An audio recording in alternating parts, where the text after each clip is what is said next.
So, thanks for joining me. I'm out of the garden, out of the hot sun. For those of you who don't know, in Britain we are enjoying one of the hottest summers in living memory, and long may it rain. Like, subscribe, sub, hit the notifications button, do all those things. And also, if you want to help me, check out my thriller. The link is below. So, what makes a good book? As already stated, it's a premise, a plot, and a delivery. And just to reiterate, the premise is the core single paragraph idea. The plot is how this idea unfolds in the universe. And the delivery is how this unfolding is experienced and communicated by the author. So, let's get down to business. Let's apply these three components to a book and a film that I believe most people know and understand quite well. Let's try it with Jurassic Park by Michael Crichton. Bit of trivia here. I think Jurassic Park was the second book I ever read. Scared the hell out of me as a kid, but it's a great techno thriller. So what would the premise of Jurassic Park be? I would sum it up as something along the lines of a futuristic theme park where dinosaurs are brought back to life via genetic engineering, or brought back to life via cloning. The plot, you could say the park is being beta tested by a group of experts before the main opening, and via a combination of industrial espionage and a tropical storm, havoc is caused and the dinosaurs break out, causing even more mayhem. The premise, and this is quite interesting, the premise could have generated other plots.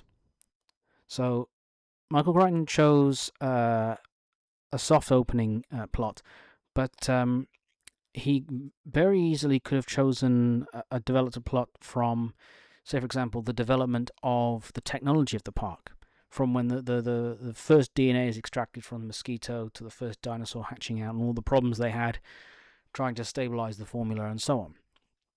Alternatively, he could have had the park on its opening day and all goes to hell. Even further out, he could have had the park up and running for years, and then all of a sudden it goes hideously wrong.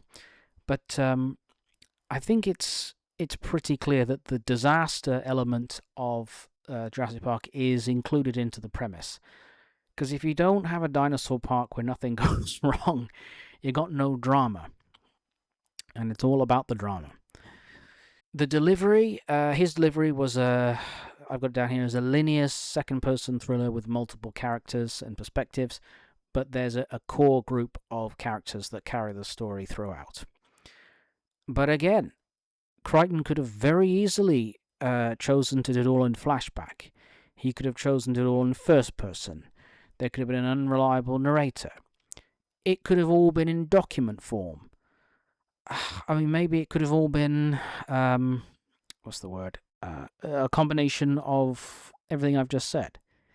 He could have done anything with it. He chose a very solid, stable, traditional method, which... So now try this with your book.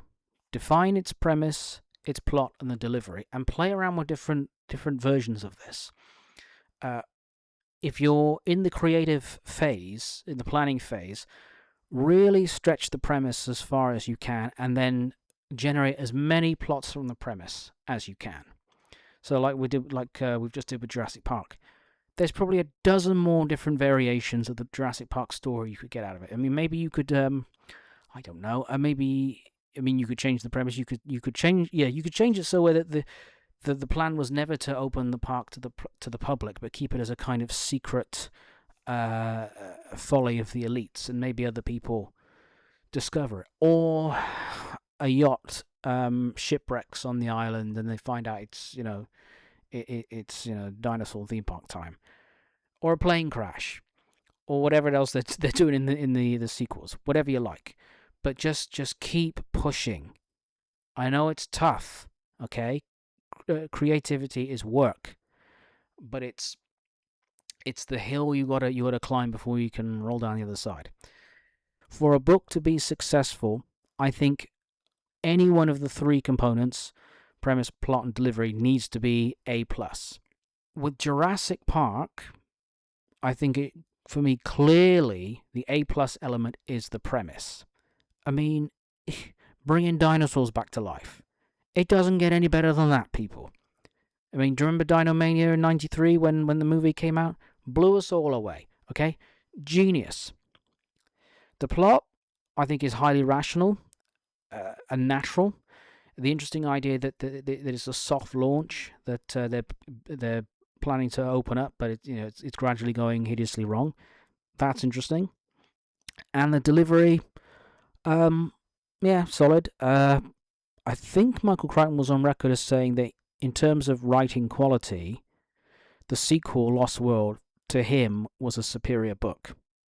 The way Crichton writes is very interesting. I mean, Jurassic Park, so much of it is just dialogue.